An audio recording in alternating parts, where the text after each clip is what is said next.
कुंजन आदमी नालायक कब सुधरोगे?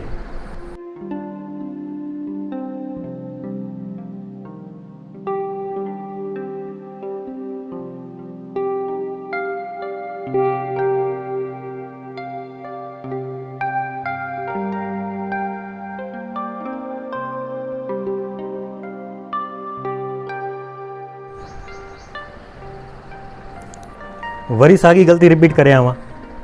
अगोणे तो के समझायो तो पहिरों लाइन के पढ़, चङी तरह पढ़, पोइ उनखे जेको आहे लिख ऐं मथी राइटिंग खे ॾिस।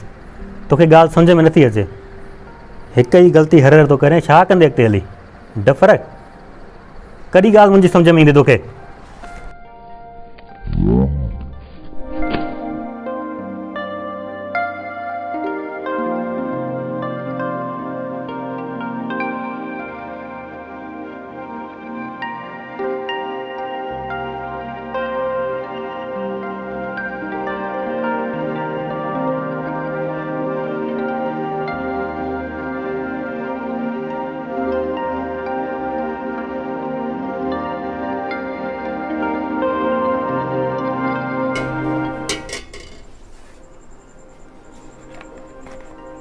हे छा आहे?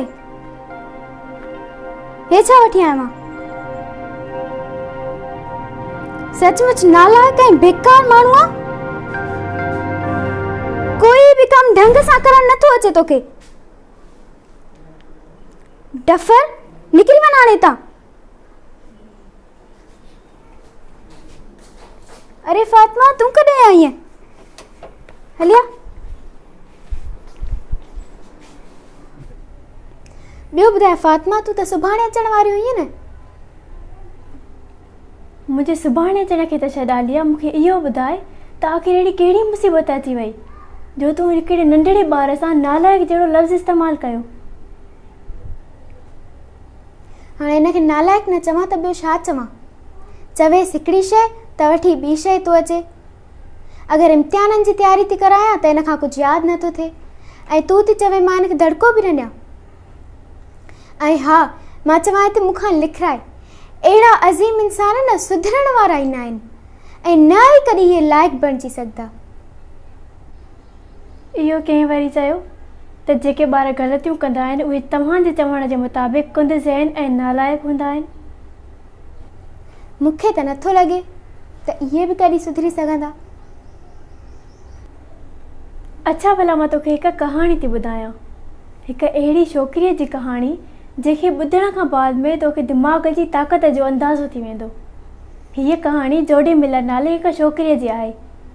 जॾहिं उहा 3 सालनि जी हुई त हुनखे खेॾंदे खेॾंदे अचानक दौरा पवंदा हुआ ऐं उहा अचानक खाॿे पासे ॾे किरी पवंदी हुई ऐं सफ़ा उते सुन थी वेंदी हुई। वरी कुझु देरि खां बाद में वरी उहा उथी खेॾणु शुरू कंदी हुई।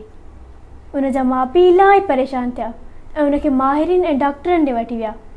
जॾहिं डॉक्टर्स हिन केस खे स्टडी कयो ऐं हिन ते ऑब्ज़र्वेशन कई त उहे इन नतीजे ते पहुता त जोडी मिलर जो सर्जरीअ जे ज़रिए उन्हनि खे अधु दिमाग़ कढणो पवंदो।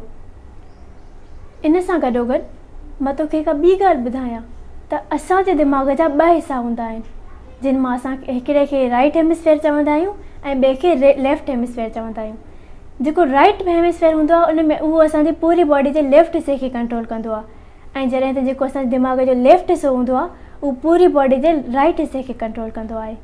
ऐं इन सां गॾोगॾु क्रिएटिविटीज़, आइडियाज़, इमोशन्स जीअं त ख़ुशी, गमी या गुस्सो वग़ैरह, इहो सभु कुझु असांजे राइट हिसे में कंट्रोल थींदो आहे। जॾहिं त मैथमेटिक्स, लॉजिक्स ऐं ॿियूं केतिरियूं ई अहिड़ियूं शयूं आहिनि जेके असांजे लेफ्ट हिसे में कंट्रोल थींदियूं आहिनि। जॾहिं डॉक्टर्स जोडी मिलर जी सर्जरी कई ऐं उनजो अधु दिमाग़ कढी छॾियो त उन्हनि खे बाक़ी काई उमेद न रही त इन में काई सलाहियत बाक़ी रहंदी। पर दिमाग़ जी ताक़त जो अंदाज़ो इतां लॻाए त जॾहिं उनजे दिमाग़ जो साॼो पासो कढियो वियो त उनजे दिमाग़ जे खाॿे पासे साॼे पासे जा कम करण बि शुरू कया ऐं क्रिएटिविटीज़, आइडियाज़, इमोशन्स ऐं एतिरी क़दुरु जो उन ॻाल्हाइण बि शुरू कयो। ऐं अॼु जोडी मिलर जी शादी थी चुकी आहे ऐं उहा पंहिंजी ज़िंदगी तमामु बहितरीनु अंदाज़ सां गुज़ारे रही आहे।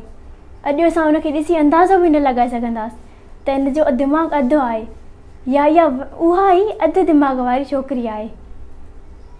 सिर्फ़ु इहो ई न, पर मां इन सां रिलेटेड तोखे हिकु ॿी कहाणी जी वीडियो बि ॾेखारंदमि जंहिंखे ॾिसण खां बाद में तोखे यकीन थी वेंदो त नालाइक असांजा ॿार न आहिनि, पर कमी असां तरबियत करण वारनि में आहे।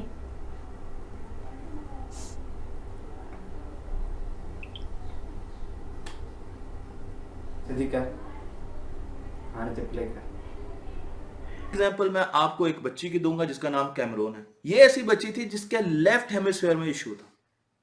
लेफ्ट हेमिस्फीयर में क्या आता है? लैंग्वेज आती है, जुबान आती है। और जब उसका लेफ्ट हेमिस्फीयर सर्जरी के जरिए निकाला गया तो डॉक्टर्स को इस चीज का शक था कि शायद वो पूरी उम्र बोल ना सके। लेकिन आज कैमरून टीवी शोज पर जाके पूरे इंटरव्यूज दे रही। आप देखकर उस बच्ची को अंदाजा नहीं लगा सकते कि इसका दिमाग आता है। वो पढ़ भी रही है, स्कूल भी जा रही है और अपना काम नॉर्मल तरीके से कर रही है।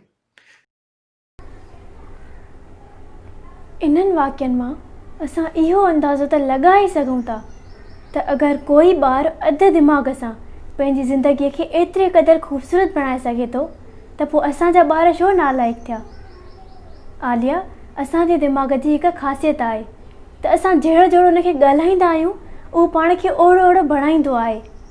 असां जहिड़ा नागवार लफ़्ज़ ऐं नागवार रवैया ॿार खे अंदरि ई अंदरि क़तलु कंदा आहिनि ऐं जेके उन्हनि में लिकियल सलाहियतूं हूंदियूं आहिनि असां उन्हनि खे बि ख़तमु करे छॾींदा आहियूं। उस्ताद ऐं वालिदेन जॾहिं ॿार जी तरबियत ऐं पढ़ाइण में नाकाम थींदा आहिनि त पोइ उहे इन्हनि सभिनि शयुनि जो इल्ज़ाम ॿार ते हणी छॾींदा आहिनि। यादि रखो त असां जंहिं तरीक़े सां ॿारनि सां कम्यूनिकेट थींदा आहियूं उहो पाण खे उन ई रस्ते सां लॻाए छॾींदो आहे, चाहे उहो मुसबत हुजे या मनफ़ी। अहिड़ियूं वधीक साइंस ते मबनी वीडियोस उर्दू में ॾिसण जे लाइ तख़्ती ऑनलाइन यूट्यूब चैनल खे सब्सक्राइब कंदा ऐं इहे ई वीडियोस सिंधी में ॾिसण जे लाइ सिंधी थॉट्स यूट्यूब चैनल खे सब्सक्राइब कंदा त जीअं असांजी हर ईंदड़ वीडियो चाहे उहा साइंस ते मबनी हुजे या मोटिवेशनल हुजे तव्हां ताईं पहुची सघे। वस्सलाम अलैकुम वरहमतुल्लाह।